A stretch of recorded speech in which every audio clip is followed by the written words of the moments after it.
2024 সালে 5ই আগস্টের রাজনৈতিক পট পরিবর্তনের পর নতুন সরকার মন্ত্রী ও সংসদ সদস্যদের উপর কঠোর নজরদারি শুরু করেছে বিএনপি সরকার।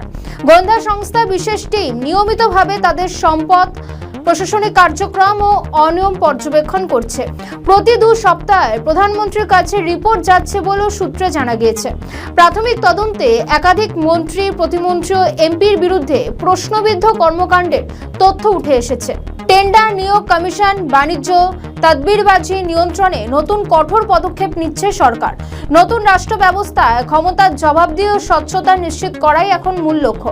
প্রধানমন্ত্রীর সূত্র মারফত খবর অনুযায়ী সরকারের একটি গোয়েন্দা সংস্থাকে বিশেষ দায়িত্ব দেওয়া হয়েছে মন্ত্রী ও এমপিদের কর্মকাণ্ড প্রতিনিয়ত পর্যবেক্ষণ করতে, তাদের সম্পদ ও ব্যবসায়ী কার্যক্রম খতিয়ে দেখতে এবং সম্ভাব্য অনিয়মের তথ্য সংগ্রহ করে নির্দিষ্ট সময় পর প্রধানমন্ত্রীর কাছে রিপোর্ট জমা দেওয়ার কথা বলা হয়েছে। সূত্র বলছে, প্রতি 2 সপ্তাহ অন্তর অন্তর এই আপডেট দেওয়ার ব্যবস্থা ইতিমধ্যেই চালু হয়েছে। নজরদারি ব্যবস্থার বাস্তব ফলও এরই মধ্যে সামনে আসতে শুরু করেছে। প্রাথমিক পর্যবেক্ষণে 2 জন মন্ত্রী, 3 জন প্রতিমন্ত্রী এবং অন্তত 23 জন সংসদ সদস্যের বেশ কিছু কাজের জন্য সরকারকে জানানো হয়েছে। মনে করা হচ্ছে এটি কেবল একটি প্রশাসনিক পদক্ষেপ নয়, বরং একটি রাজনৈতিক বার্তা। এই তালিকার পাশাপাশি সেটিকে আবার অন্য একটি সংস্থার মাধ্যমে চেক এবং ক্রস চেকের ব্যবস্থা করা হয়েছে। সরকারের অভ্যন্তরীণ আলোচনায় একটি বিষয় স্পষ্ট হয়ে উঠেছে, অতীতের শাসন আমলে ভুল ত্রুটি যেন নতুন করে আবারও পুনরাবৃত্তি না হয়। বিশেষ করে আওয়ামী লীগের দীর্ঘ শাসন আমলের অভিজ্ঞতা নতুন সরকারকে সতর্ক করেছে। তাই মন্ত্রিসভা গঠনের পরপরই গোয়েন্দা সংস্থার প্রধানের সঙ্গে আলোচনা করে একটি সিদ্ধান্ত নেওয়া হয়েছে। এই সিদ্ধান্তের পরপরই গোয়েন্দা সংস্থার রাজনৈতিক শাখার কর্মকর্তারা কাজ শুরু করেন।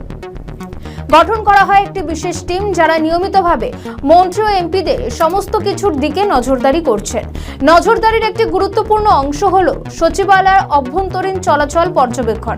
সূত্র মারফত জানা যায়, মন্ত্রী ও প্রতিমন্ত্রীদের কক্ষে কারা প্রবেশ করছে, তাদের পরিচয় কি, কি কারণে তারা প্রবেশ করতে চাইছে, অতীতে তাদের কর্মকাণ্ড কি ছিল, এসব তথ্য সংগ্রহ করা হচ্ছে।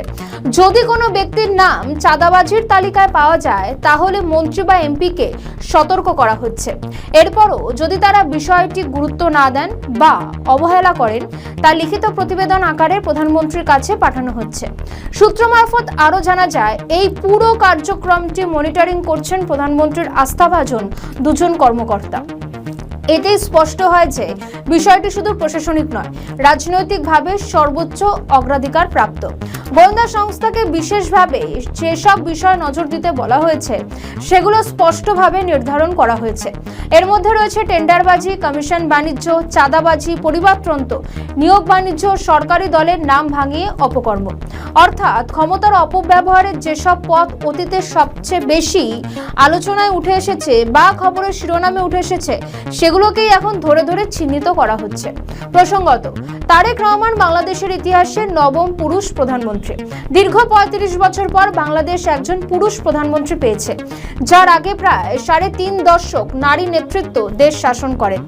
জনগণ থেকে শুরু করে প্রত্যেকটি রাজনৈতিক দলের আশা, বাংলাদেশে তারেক যেসব কাজ করছে প্রত্যেকটি কাজে সুফল পাওয়া যাবে এবং জনগণ ভালো থাকবে।